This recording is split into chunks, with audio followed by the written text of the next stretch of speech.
Good evening, everyone. Hi. Welcome to Willingness Wednesday. I am your coach, BVon Squires, and today we are sponsored by Spirit Source Connection. Thank you so much for meeting me here. If you're new, I want to say welcome, welcome, welcome. I hope you hear something tonight that will engage you and make you want to come back and meet with me again next week. Here on this channel, we talk about things that you're not going to necessarily hear in class. You're not going to hear this in average dinner conversation. You're going to need to come here to find out all this wonderful information about how you too can become a highly effective individual. I love it. I just love coming here every Wednesday, bringing you all information, not only from my own personal experiences, but from books that I read and information that I find along the way that has helped me, right? Okay, if you are returning, I want to tell you thank you so much. Thank you, thank you. I couldn't do this without your love and support. Okay, so before we get started, I'm going to give us a recap so everyone knows what's going on here tonight. So we're all on the same page. So last week, I embarked on a new series called Emotional Intelligence. Ooh, what's that, coach? Okay, so we learned about emotional intelligence last week, and we were talking about the first component of emotional intelligence is self-awareness. See, we have a range of feelings that we could possibly feel throughout the day. So many situations and circumstances evoke so many feelings and emotions within us, right? So where do they come from and how the heck do we manage them? Well, let me tell you. Okay, so when you are able to identify the mood you're in, not only identify it, but also think about how that mood is affecting you and how it's affecting others around you, then that is what emotional intelligence is.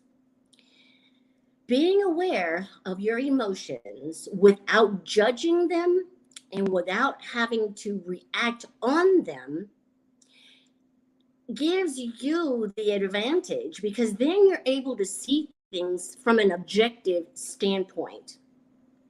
What I talked about last week was the neocortex. The neocortex is the left side of the brain that has to do with language. It allows you to identify and name your emotions. While conversely, on the other side, the right side is the amygdala. Woo! That amygdala, let me tell you, the amygdala is responsible for the fight or flight responses that we have been conditioned to respond to since the early times, right? Years and years and years ago, we had to rely on the amygdala to put us in a position to run if we were running from a lion. Well, as we evolved over the years, now the fear isn't necessarily a fear that I'm going to die, a fear that I'm going to be eaten by a lion. Now the fear that we run from is I'm not going to be accepted. They're going to talk about me. I'm going to be judged. I'm going to look like a fool. And those are the kinds of emotions, charged emotions that activate the amygdala.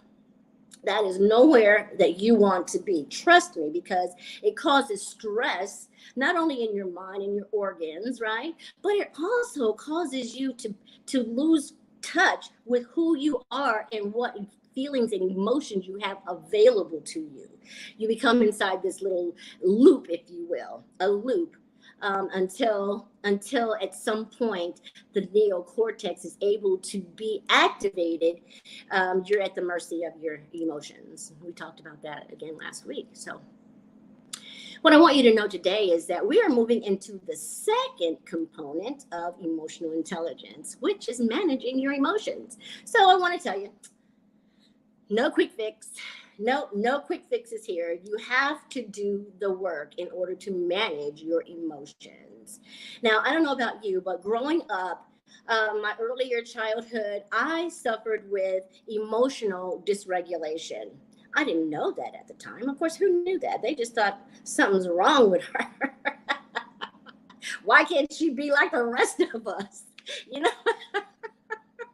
I can laugh at it now, but it was a very painful experience knowing that something was wrong, but not knowing what was wrong. Knowing that I saw things from a different lens than other people, I began to think that there was something wrong with me, and so it affected my self-esteem, it affected my self-worth. And I kept trying to be like others with no success because of the emotional dysregulation. So fast forward over the years, I decided, you know what? I want to take charge of my life. I want to have healthy relationships. I want to be able to give and receive love like everyone else. And so along the way, I learned about the emotional dysregulation. And then I just threw myself into finding information and knowledge and going through therapy and things like that to help me deal with my emotional dysregulation. And so when I speak to you about this topic specifically, managing your emotions, it's so near and dear to my heart. It is so near and dear to my heart because before I knew how to manage my emotions, I was at the mercy of them. I would wake up on the wrong side of the bed, and that's where I would be until at some point I was no longer on the wrong side of the bed. At some point my mood changed, something triggered, and I was able to be released from the amygdala, and I was able to then feel my emotions, right? And so I started practicing. I started just really throwing myself into the work that is necessary. Now, I want to tell you, this is not work that the average person is even willing to do. There's only 3% of people, those are highly effective individuals, who are even willing to give this type of conversation or this type of component, right, a second thought. Oh, emotions, who needs them? Compartmentalize them, which is another way of stuffing them, right? We talked about this last week about when you stuff your emotions, it has a way of presenting itself as physical pain. Who knew that? That was something else that I learned along the way, right? So what I want to help you to understand is that your thoughts, right, create your emotions. So just follow me here, okay? Because if you don't get anything else from this, I want you to know that you can manage your emotions and that I can help you learn how to do that, okay? I'm your coach, for goodness sakes. Of course I can help you. Okay, so your thoughts, okay? Your thoughts are based on your belief system, right? Your belief system causes a perception in your mind.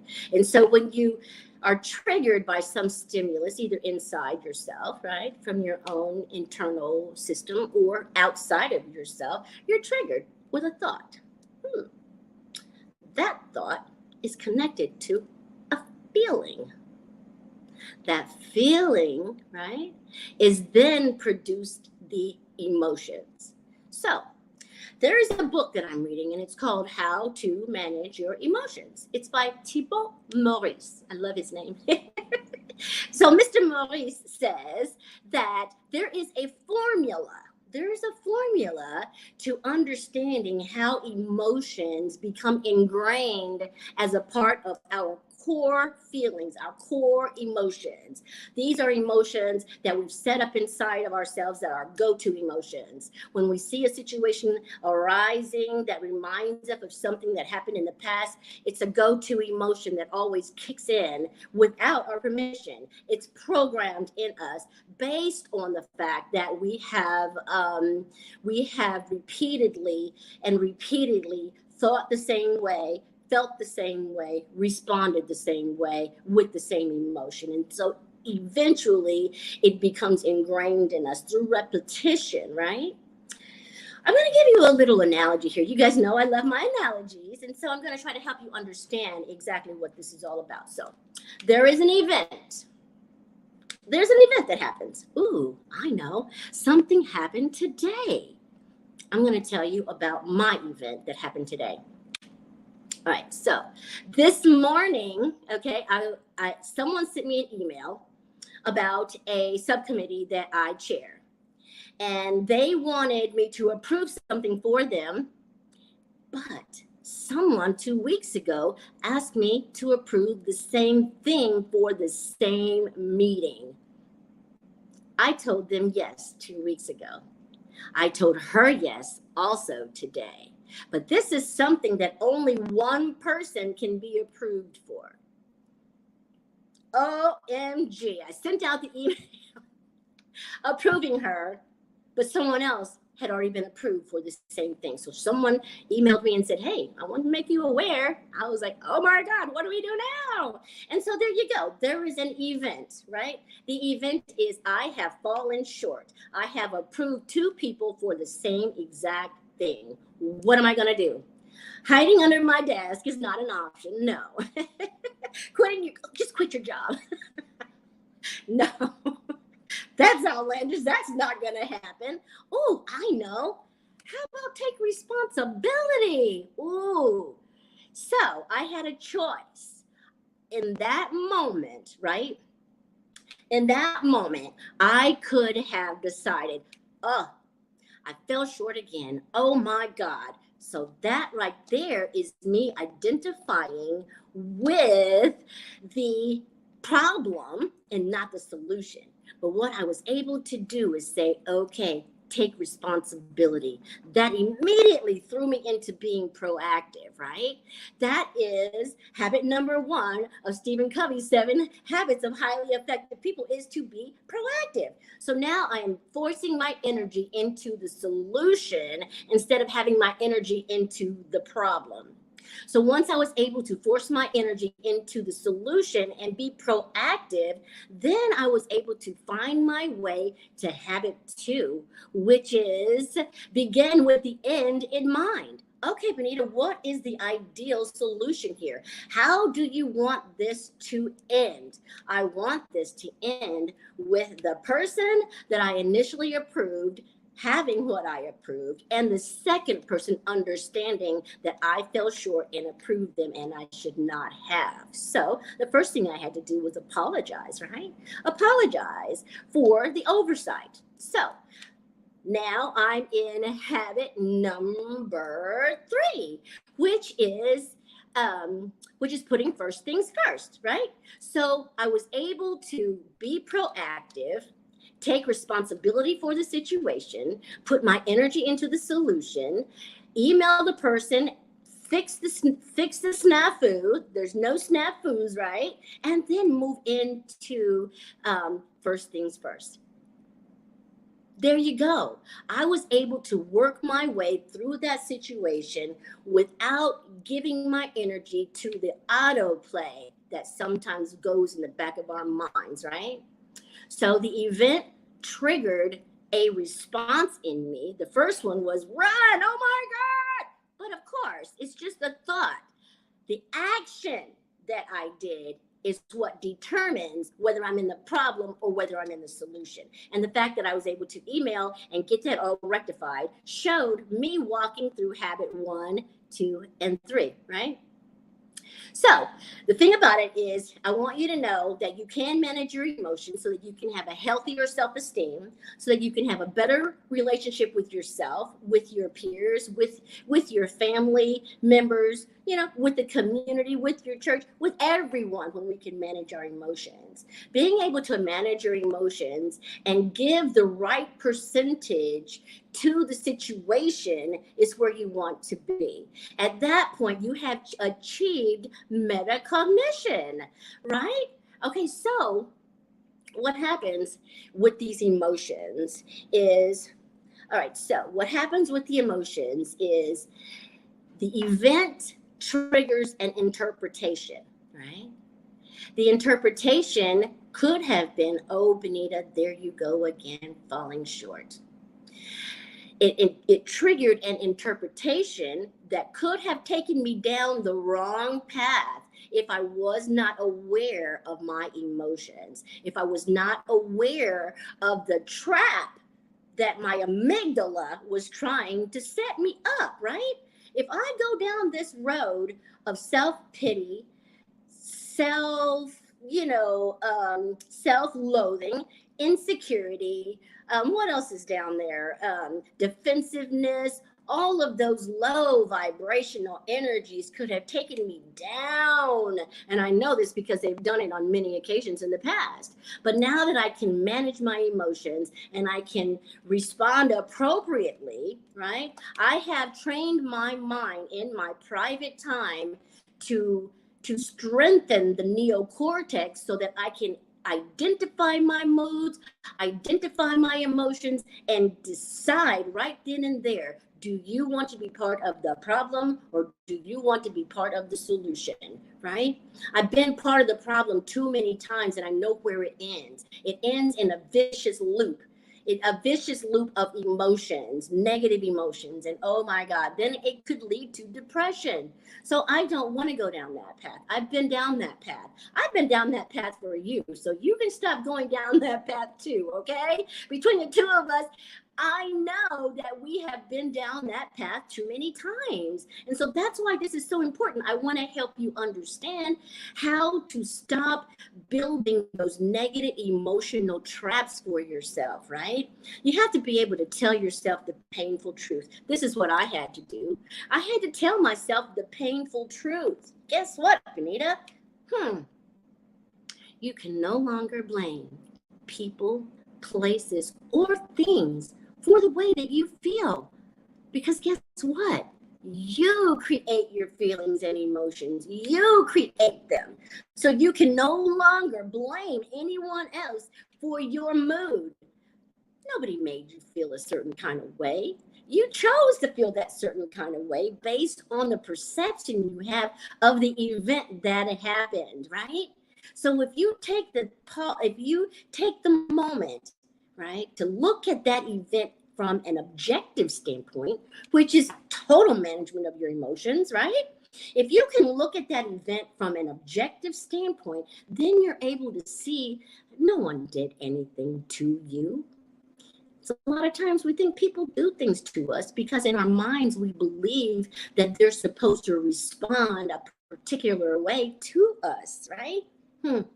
The other painful truth is that the world does not revolve around me. It doesn't revolve around you either. I know, baby. I'm so sorry to tell you that. What do you mean, coach? Yes. You know, we have to be able to tell ourselves the painful truths so that we don't set ourselves up for an emotional trap later on in life, right? So what I want you to understand here is that if you take the formula, listen, the formula is the event, right, in parentheses, because that has to happen first. So you have the event in parentheses, right? The event plus interpretation, the way I see the event, right? Then identification, the way I feel about the event, right? Based on how I interpreted it, right? And then repetition. See, so what happens is someone hurt me. I feel disrespected. So that's me interpreting it. Someone did something to me. Now I have identified with it, right? The event in a negative way, right? And now I'm repeating the scenario over and over and over and over again in my mind, seeing the event. Seeing the event, interpreting the event from my own belief system, which sometimes can be faulty. Listen, people, I want you to know that your belief system, right, is so critical to the quality of life that you can have for yourself. The belief system that we have has to evolve with us as we continue to grow, as we continue to take in more information, we get more knowledge, then our belief system has to line up with that so that we can make sure that we are living according to our most authentic version of ourselves, see? So if my belief system is version 1.0, but my authenticity level, right, is something different, then I need to update my belief system so that it is compatible with the authenticity that I want to live today, right? And so I want to help you to understand If by some chance you do not understand all of this, which I know it's probably new for most of you, and that's okay. It was new for me at some point too, but I'm here to help you. I am your coach, and you can call me at 317-721-4315, or you can email me at b.von@gmail.com. And together we can take a look at your belief system. We can take a look at how you interpret events. We can take a look at how you identify with that event and those things that you continue to tell yourself over and over and over again, creating these emotions that become part of the core emotions that you have to operate from. We want to make sure that you are operating from the best belief system that is possible, the most authentic belief system that allows you to live the day, or to live the life that you have dreamed of, right? The life that you want. You can enhance the quality of your life through managing your emotions. And I am here to help you do that. So I hope today something has been said that will help you understand that if you remove one of those pieces of that formula, right? The event you can't change. The event, you can't change anything about the event. It is what it is, and it's not going to change. But what you can change is the way that you perceive the event, right? You can perceive it from a positive standpoint as opposed to a negative standpoint. Because, see, things don't happen to us, they happen for us. They happen for us so that we can see areas in our lives that we may need to develop more in. We can see areas in our life that, no thanks, don't want any more of that. So we can see areas where we would like to just do away with negative thought processes altogether. And I'm here to tell you that it is possible. I'm here to show you what's possible. If you are willing to do the work in your private time, if you are willing to sit with yourself for 5 minutes, I know that's asking a lot, coach. 5 minutes? Yes, if you could give yourself 5 minutes of time to jot down an event that happened today. I know you had one. We all have them all day long. There's so many opportunities for us to manage our emotions. And so what I'd like for you to do as a little exercise is take a piece of paper and write down an event that happened to you today. I want you to look at the way you perceived that event. Is that a good way? Is that what I'm trying to say? Is your perception of the event, is it positive or is it negative? Do you feel someone did something to you, or can you see the opportunity for growth in that event? I want you to take a look at what you're telling yourself, how you are identifying with that event. And then I want you to see if you are playing it back and forth over and over in your mind. How many times did you reenact that event today? I want you to take a look at that, because that's how our emotions are created. And that's how we develop the core emotions that we have available to us. And so when I'm able to look at things from a healthy perspective, then I'm able to interpret it in a positive way, which leads to positive identification of that situation, which then leads me to repeat it. And now I have a healthy, positive emotion that I'm adding to my core of emotions, right? I can look at that and say, guess what? You fell short. But guess what? You rectified the situation. End of the story. Move on. No need for me to identify with that situation in a negative way. No reason for me to be beating myself up. Because, see, I am a recovering perfectionist. And I tell you what, there's no reason for you to beat yourself up or to say negative things about yourself to yourself when you fall short. It happens. It happens to all of us. But I tell you what, if you can identify and interpret something different than you used to, then you're going to get new results. And that's what it's all about. Learning how to create the lives that we want to live. Learning how to continue to develop those parts of us that we thought we could not manage. Oh my God, I thought for sure I would be slave to my emotions my whole life. But I'm so glad to find out that that is just not true. No, it's not. All right, guys, that's it for me today. I hope that I've said something to help you understand your emotions a little bit more. And so next week, when we come back, we're going to talk about the third component of emotional intelligence. Okay. And I hope to see you again next week, right here on Willingness Wednesday. And have a great rest of the week. I'm going to pray and ask God to bless you real good. And then I'll see you next week when you come back. Okay. All right. Thanks so much. Love you. Bye.